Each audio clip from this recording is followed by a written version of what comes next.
ओम शांति। 6 मार्च 2024। मीठे प्यारे बाबा के आज के मधुर महावाक्य।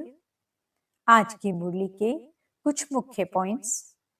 आज बाबा हमें समझाते कि हम बच्चों को जो पवित्र बनने का हुक्म मिला है उसकी कभी भी अवज्ञा नहीं करनी है। बहुत बहुत खबरदार रहना है। विनाश के पहले सबको बाप का पैगाम पहुंचाना है। बाप की मदद लेने के लिए हर बीती बात और बीते संकल्प को बिंदी लगाकर हिम्मत से आगे बढ़ते जाना है। ड्रामा एक्यूरेट बना हुआ है, सदा ये स्मृति में रख निश्चिंत रहना है। तो चलिए सुनते हैं आज की बाबा की मीठी प्यारी मुरली। ओम शांति। बाबा कहते, मीठे बच्चे, तुम्हारी अब वानप्रस्थ अवस्था है, क्योंकि तुम्हें वाणी से परे घर जाना है। इसलिए याद में रहकर पावन बनो। प्रश्न, ऊंची मंजिल पर पहुंचने के लिए किस बात की संभाल जरूर रखनी है? उत्तर, आंखों की संभाल करो। यही बहुत धोखेबाज हैं।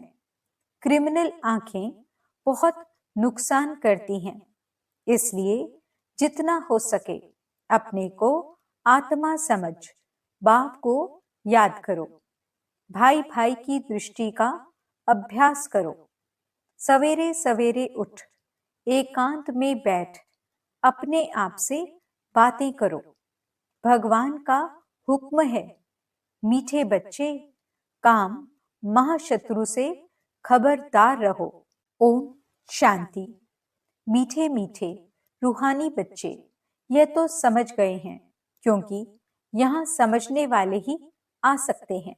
यहाँ कोई मनुष्य नहीं पढ़ाते हैं, यह तो भगवान पढ़ाते हैं। भगवान की भी पहचान चाहिए। नाम कितना बड़ा है, भगवान, और फिर कहते हैं नाम रूप से न्यारा।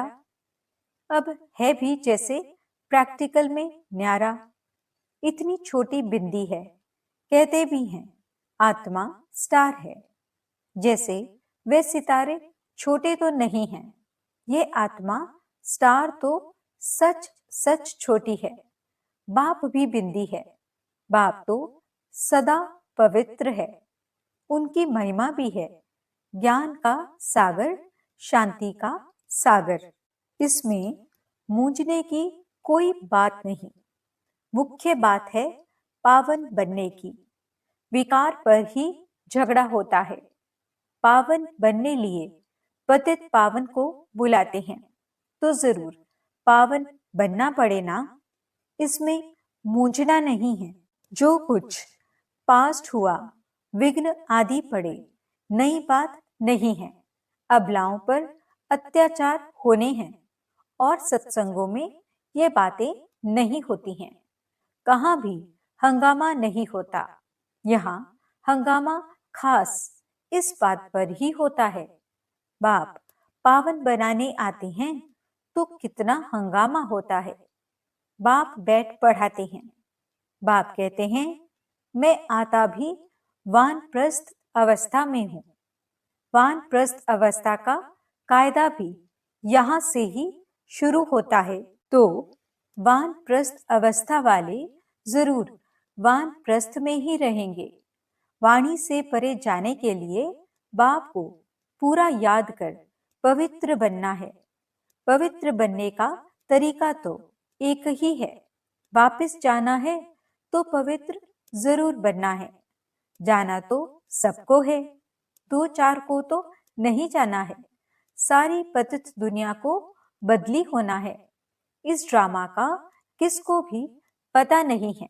सतयुग से कलयुग तक यह ड्रामा का चक्र है। बाप कहते हैं अपने को आत्मा समझ बाप को याद करना है और पावन भी जरूर बनना है, तब ही तुम शांति धाम और सुख धाम में जा सकेंगे। गायन भी है, गति सदगति दाता एक ही है। सतयुग में बहुत थोड़े होते हैं और पवित्र होते हैं। कलयुग में है अनेक धर्म और अपवित्र हो पड़ते हैं। यह तो सहज बात है और बाप पहले से ही बता देते हैं। बाप तो जानते हैं कि हंगामा होगा जरूर। न जाने तो युक्तियां क्यों रचें कि चिट्ठी ले आओ कि हमको ज्ञान अमृत पीने जाना है। जानते हैं ये झगड़ा होने की भी ड्रामा में नूंद है। आश्चर्यवत अच्छी तरह पहचान कर ज्ञान लेते, औरों को भी ज्ञान देते, फिर भी अहो माया उन्हों को तुम अपनी तरफ खींच लेती हो। यह सब ड्रामा में नूंद है। इस भावी को कोई टाल नहीं सकता है। मनुष्य सिर्फ अक्षर कह देते हैं परंतु अर्थ नहीं समझते हैं। बच्चे, यह बहुत ऊंची पढ़ाई है। आंखें ऐसी धोखेबाज हैं, बात मत पूछो। तमो प्रधान दुनिया है। कॉलेजों में भी बहुत खराब हो पड़ते हैं। विलायत की तो बात नहीं पूछो। सतयुग में ऐसी बातें नहीं होती।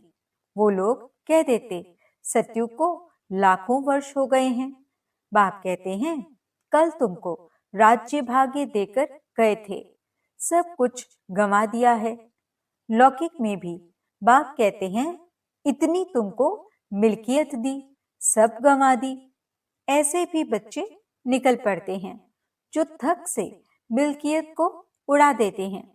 बेहद का बाप भी कहते हैं मैं तुमको कितना धन देकर गया, कितना तुमको लायक विश्व का मालिक बनाया।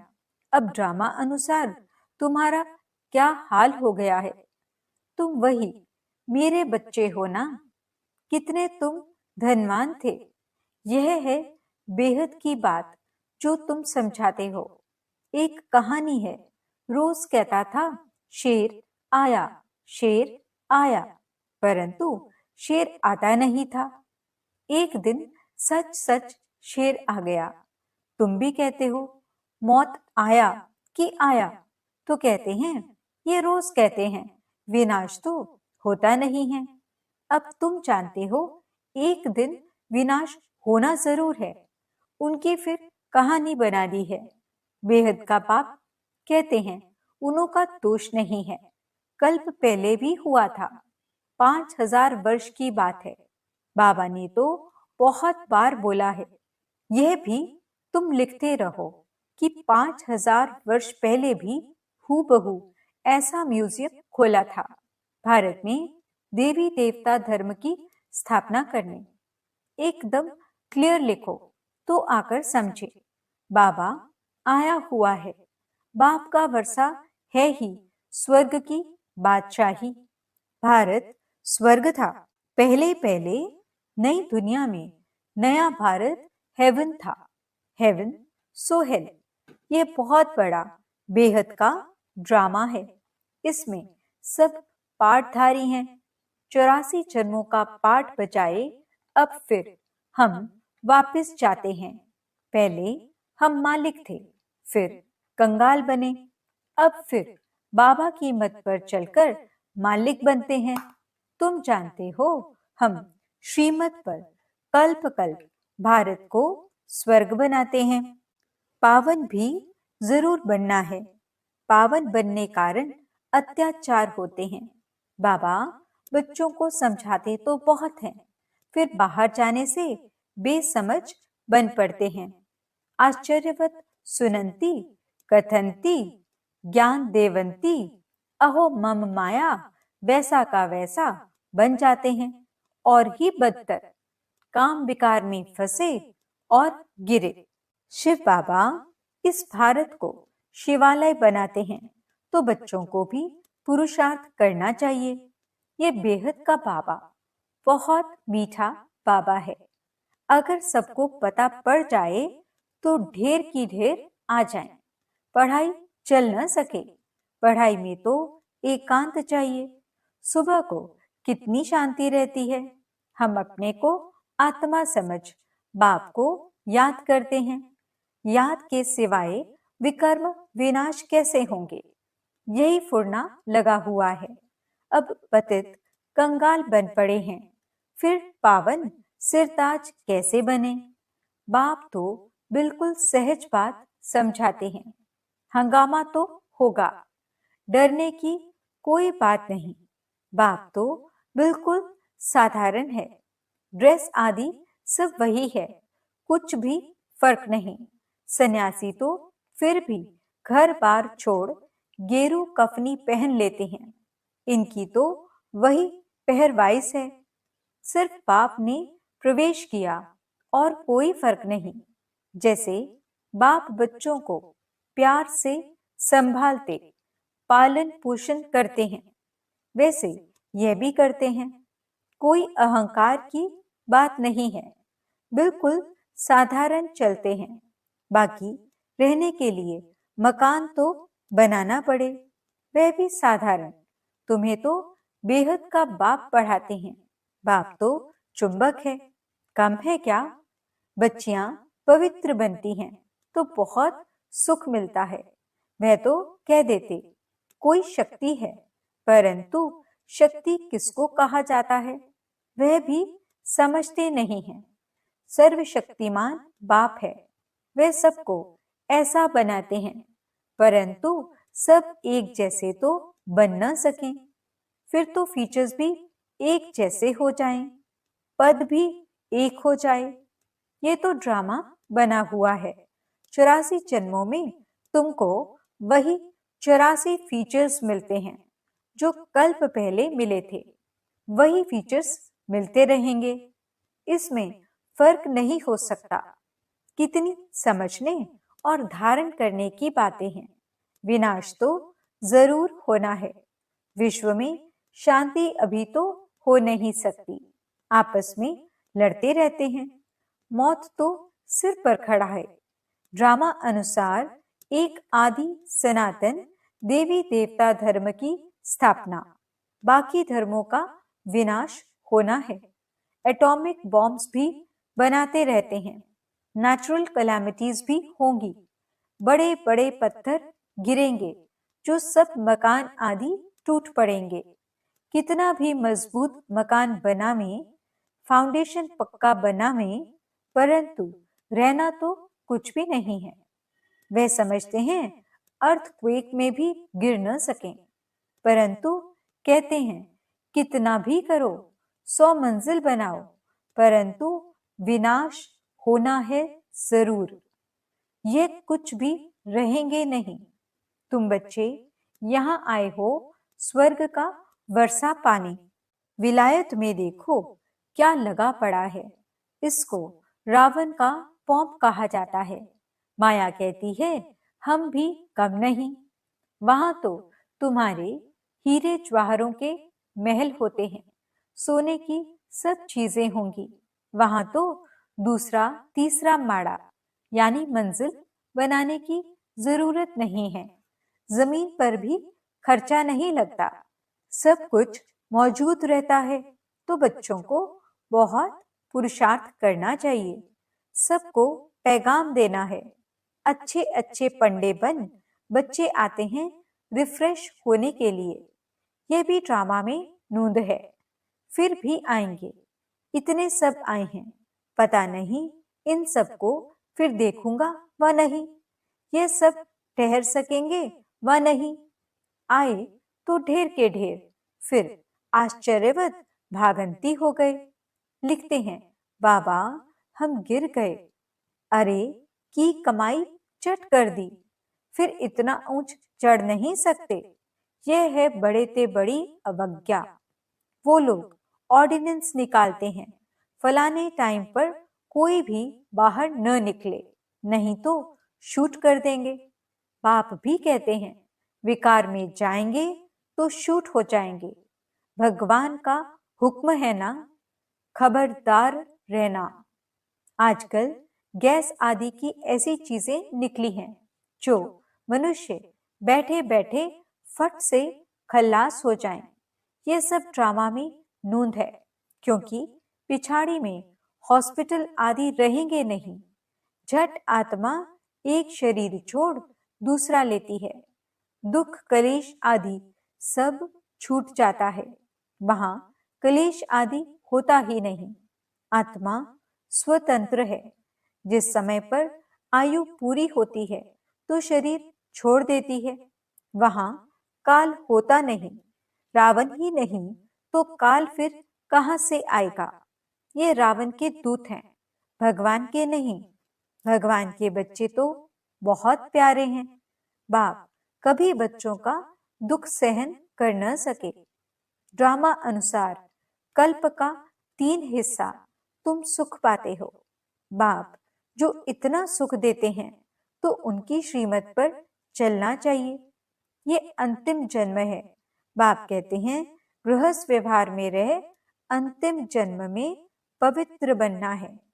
बाप की याद से ही विकर्म विनाश होंगे। जन्म जन्मांतर के पाप सिर पर हैं। तमो प्रधान से सतो प्रधान जरूर बनना है। बाप है सर्वशक्तिमान अथॉरिटी। जो भी शास्त्र आदि पढ़ते हैं उनको अथॉरिटी कहते हैं। अब बाप कहते हैं सबकी अथॉरिटी मैं हूं। मैं इन ब्रह्मा द्वारा सब शास्त्रों का सार आकर सुनाता हूं। अपने को आत्मा समझ मुझे याद करो तो पाप विनाश होंगे। बाकी पानी में स्नान करने से पावन कैसे होंगे? कहाँ चुल्लू पानी यानी थोड़ा सा पानी होगा तो उनको भी तीर्थ समझ झट स्नान करेंगे। इसको कहा जाता है तमो प्रधान निश्चय। ये तुम्हारा है सतो प्रधान निश्चय। बाप समझाते हैं इसमें डरने की बात ही नहीं। अच्छा, मीठे मीठे सिकिलते बच्चों प्रति माता पिता बाप दादा का याद प्यार और गुड मॉर्निंग। रूहानी बाप की रूहानी बच्चों को नमस्ते। हम रूहानी बच्चों की रूहानी बाप दादा को दिल व जान सिक व प्रेम से नमस्ते नमस्ते नमस्ते जी। गुड मॉर्निंग बाबा। शुक्रिया बाबा। धारणा के लिए मुख्य सार। पहला पॉइंट, भगवान ने जो पवित्र बनने का हुक्म दिया है उसकी कभी भी अवज्ञा नहीं करनी है। बहुत बहुत खबरदार रहना है। बाप दादा दोनों की पालना का रिटर्न पवित्र बनकर दिखाना है। दूसरा पॉइंट, ड्रामा की भावी अटल बनी हुई है, उसे जानकर सदा निश्चिंत रहना है। विनाश के पहले सबको बाप का पैगाम पहुंचाना है। वरदान, ज्ञान अमृत से प्यासी आत्माओं की प्यास बुझाकर तृप्त करने वाली महान पुण्य आत्मा भव। किसी प्यासे की प्यास बुझाना ये महान पुण्य है। जैसे पानी न मिले तो प्यास से तड़पते हैं, ऐसे ज्ञान अमृत न मिलने से आत्माएं दुख अशांति में तड़प रही हैं, तो उनको ज्ञान अमृत देकर प्यास बुझाने वाले बनो। जैसे भोजन खाने के लिए फुर्सत निकालते हो क्योंकि आवश्यक है, ऐसे ये पुण्य का कार्य करना भी आवश्यक है। इसलिए ये चांस लेना है, समय निकालना है, तब कहेंगे महान पुण्य आत्मा। स्लोगन, बीती को बिंदी लगाकर हिम्मत से आगे बढ़ो तो बाप की मदद मिलती रहेगी। ओम शांति।